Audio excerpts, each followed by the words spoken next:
Have you ever been called a sectarian or part of a sect, S-E-C-T, or a heretic?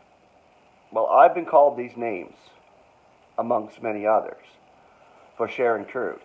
And we know that we who herald the evangel, those who do not understand it and are locked up in stubbornness and sons of stubbornness, are going to come at you. They're going to come at you, call you a heretic. And I mean those mostly in the churches, those who are Christian-minded, those who are fighting their flesh, will come and attack you and call you these names, a sectarian or a heretic. Well, that's the name of this chapter 12, a sectarian. I'm going to explain this. Now, we know that we should only approach somebody who's locked up in stubbornness a couple of times, and that's it, and then walk away. Because you're just beating a dead horse when you're trying to explain truth to somebody over and over and over and over again when they're not getting it. These are the ones that we're supposed to shun. These are the ones locked up in stubbornness. And this is the whole Christian world right now. You know, you get more persecution from somebody who has been indoctrinated than somebody on the street that doesn't believe anything. And this is why my ministry over the years has been mostly with people who do not go to church, who are not associated with the Christian religion, period. These are the ones I approach. But I only approach them for so long. They get tired of it, they don't want to hear it, then walk away. That's what I'm saying. Okay, a sectarian. This is the name of chapter 12. A sectarian man, after one and a second admonition, refuse. Paul the Apostle. Churchy people have played havoc with that passage. First, the King James Version of the Scriptures renders it heretic instead of sectarian. The churchmen gave to the word a meaning that suits them and excuses their own sectarianism. They tell us that a heretic is one who holds a belief contrary to the established faith of the church, quote unquote. In translating heresies, H-A-I-R-E-S-I-S, or heresy, and hereticon, or as heretic, the King James Version has done great damage, since that version incorrectly renders these words only when it is necessary in order to protect Christendom from the charge of acting contrary to the word. In Acts 5:17, the version renders heresies as sect, S-E-C-T. In Acts 15:5, the translators correctly render it as sect, S-E-C-T. In Acts 24:5, they again correctly translate the word. However, in Galatians 5:21, where Paul mentions sex, S-E-C-T-S, among the works of the flesh, they translated heresy. This was dishonest. They knew that heresies means a sect, S-E-C-T, or a religious party. Paul says in the passage just mentioned that it is of the flesh to belong to a religious party. They could not afford to let Paul say this, so they made him say that it is of the flesh to hold to a belief contrary to the established teaching of a religious party. The translators themselves were members of a religious party, and it was more important to them that they be justified in this than that the truth of God be taught. So they deliberately corrupted the translation.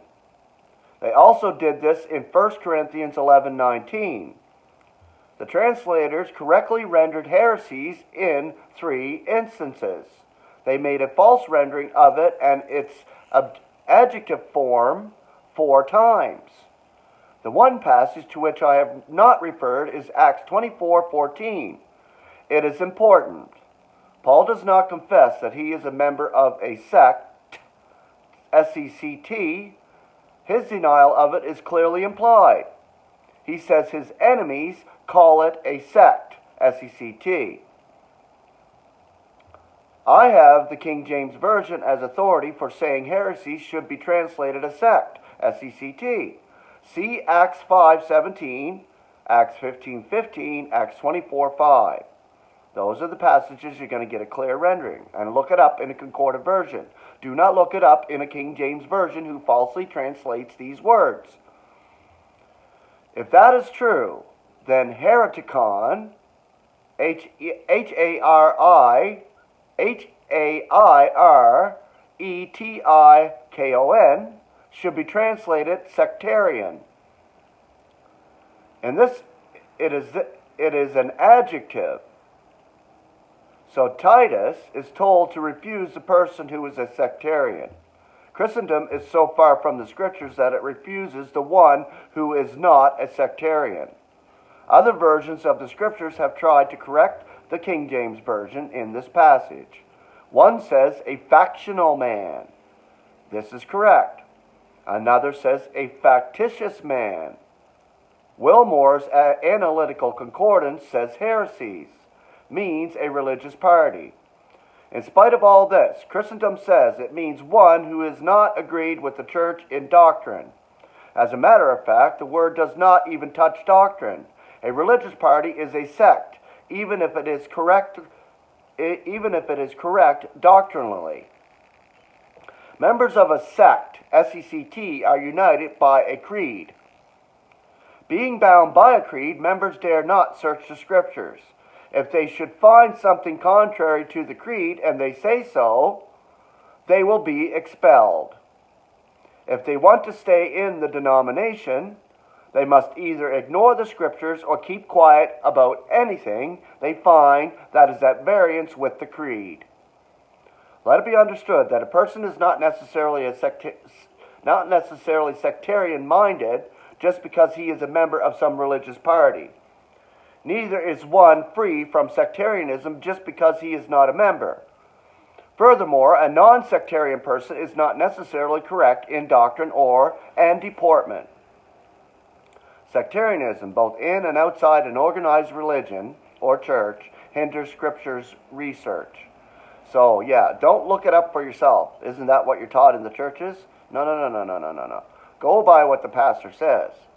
And don't go rogue on the church and look it up for yourself and then come to church and argue the point with the pastor. This I've done before, and I got booted out of a church. I literally got booted out of the church. And that's no joke. Even we who pride ourselves that we are not sectarian may be mistaken about it. Let us be careful and carefully search our own hearts.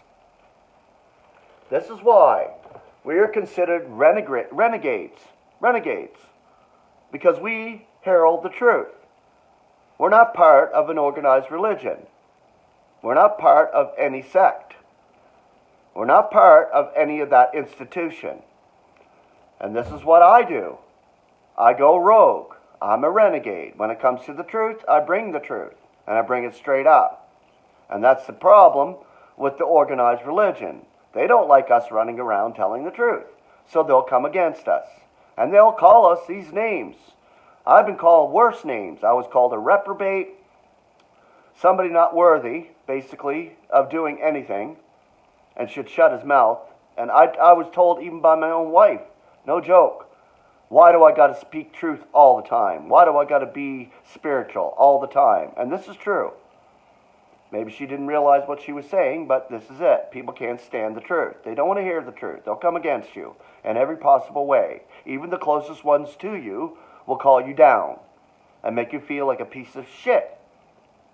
But guess what? When you stand in the truth, you take those words and you take those fiery arrows and you pull them out and you throw them. You are protected by God with the Word of God.